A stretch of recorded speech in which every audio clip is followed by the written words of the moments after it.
आप सभी को प्रणाम। जय गुरुदेव। आज के स्वाध्याय से पहले सभी मिलकर गायत्री मंत्र करेंगे।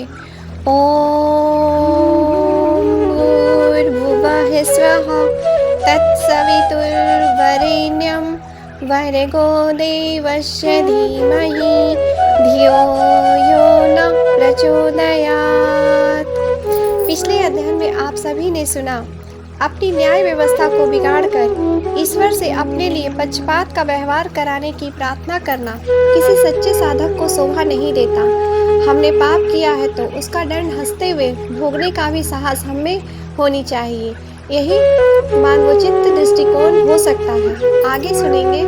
परमात्मा से प्रार्थना करनी हो तो धैर्य, साहस, पुरुषार्थ और सद्गुणों की अभिवृद्धि की ही करनी चाहिए। वस्तुतः प्रभु किसी पर प्रसन्न होते हैं तो उसे वस्तुएं नहीं, प्रेरणाएं देते हैं। चिंता और परेशानियां व अभाव और कष्टों से पार निकलने के लिए आवश्यक मार्गदर्शन प्राप्त हो जाए और उस पर चलने का साहस बन पड़े तो फिर कठिन से कठिन उलझनों को मनुष्य पार कर सकता है। इसके विपरीत यदि आकस्मिक दैवी सहायता मिल जाए तो वह तत्कालीन उलझन तो दूर हो सकती है, पर क्षमता और प्रतिभा के अभाव में फिर अगले दिन वैसे ही अन्य समस्याएं आगे आ खड़ी होंगी। उलझे दृष्टिकोण के व्यक्ति आए दिन कठिनाइयों के जंजाल में फंसे ही रहते हैं। परमात्मा का सच्चा अनुग्रह यही हो सकता है कि व्यक्ति का दृष्टिकोण सुलझा हुआ हो, समस्याओं को हल करने की हिम्मत और सूझबूझ बनी रहे, गुण कर्म स्वभाव में ऐसी संजीदगी हो कि अपनी ही नहीं दूसरों की गुत्थियों को भी उस माध्यम से सरल बनाया जा सके।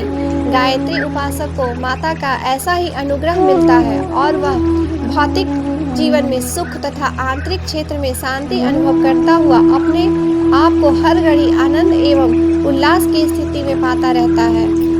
आपत्तियों का निवारण, समस्याओं का हल और अभावों की पूर्ति के लिए आमतौर से लोग पूजा पाठ करते हैं।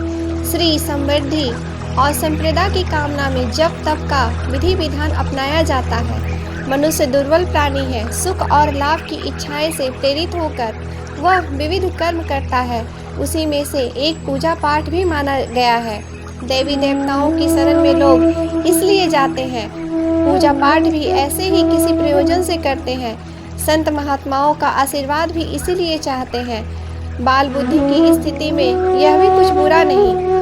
इसी निमित्त से सही कुछ भगवान का नाम स्मरण तो हो जाए तो वह अच्छा ही है, पर इस दृष्टि के साथ की गई उपासना को आध्यात्मिक नहीं कह सकते।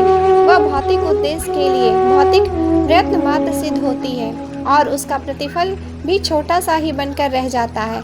इसलिए इस प्रक्रिया को तत्वदर्शियों ने निम्न स्तरीय उपासना कहा है। जिनकी आध्यात्म मार्ग में कोई रुचि नहीं, जो आत्म कल्याण का महत्व नहीं समझते और भौतिक लाभ ही जिन्हें सब कुछ दिखाई पड़ता है, उनके लिए प्राथमिक आकर्षण की दृष्टि से यह सकाम या निम्न स्तरीय साधना भी उपयोगी है। जितना समय और श्रम लगता है उसकी तुलना में कहीं अधिक लाभ उन्हें निश्चित रूप से प्राप्त हो जाते हैं। जो कुछ चाहा जाए वह सब पूर्ण होना चाहिए, इसकी तो गारंटी नहीं, पर इतना दावे से कहा जा सकता है कि जितने समय आराधना की गई है उतने समय का लाभ उसकी अपेक्षा कहीं अधिक होगा।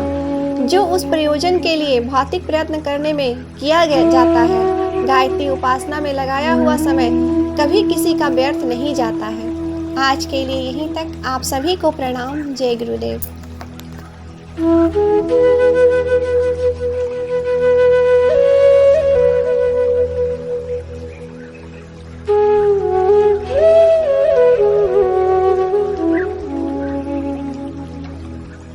Mm-hmm.